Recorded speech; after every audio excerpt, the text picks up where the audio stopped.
Bonjour et bienvenue sur la chaîne YouTube Avocat SOS Sécheresse. Je suis Guénal Tirel, avocat au barreau de Rouen et à Montpellier.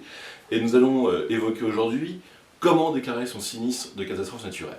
La première chose à faire, c'est de faire un constat de huissier. Pourquoi un constat de huissier? En réalité, un constat de huissier, ça vaut jusqu'à inscription de faux, et c'est criminel pour un huissier qui attesterait quelque chose de faux. Donc, un constat de huissier, c'est vraiment une preuve parfaite que vous pourrez facilement opposer avec des photos et qui fera foi de la date d'apparition de vos désordres.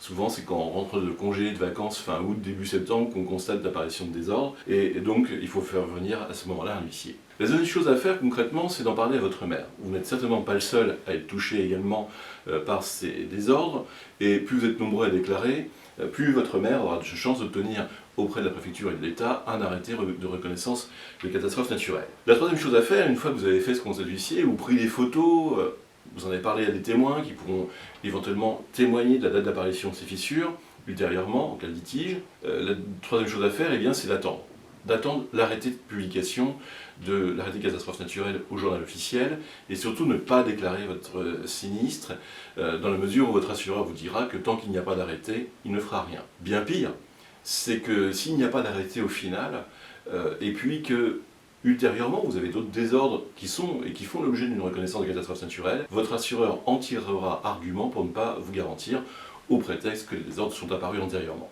Donc surtout, ne rien déclarer. Et puis, une fois que vous avez l'arrêté publié au journal officiel, et bien là, vous déclarez votre sinistre en courrier recommandé, en LRAR. Alors, le mail, c'est bien, mais c'est pas reconnu légalement. Donc moi, je vous recommande personnellement d'utiliser le courrier recommandé LRAR, que la loi connaît, que le Code des assurances connaît, et l'idée c'est également de joindre un plan de votre maison en reportant les fissures que vous avez constatées pendant la période reconnue par l'arrêté de catastrophe naturelle, avec leur apparition à ce moment-là. Si vous avez un doute sur la façon de rédiger votre lettre de déclaration de sinistre, n'hésitez pas. Sur mon site avocat SOS Sécheresse, vous pouvez télécharger une déclaration de sinistre libre pour 50 €, vous voyez, un prix modique, mais au moins vous avez quelque chose qui est bordé juridiquement et qui est propre. Ensuite, ce qu'il faut savoir, c'est que vous avez théoriquement, contractuellement, 10 jours après la publication du journal officiel pour déclarer votre sinistre auprès de votre assureur. Ce délai est indicatif, il n'est pas impératif, il n'est pas sanctionné. La seule sanction qu'on pourrait avoir, c'est si vous tardiez trop à déclarer votre sinistre et que cela engendrerait des désordres supplémentaires. C'est rarement le cas en matière de catastrophe naturelle, je vous rassure.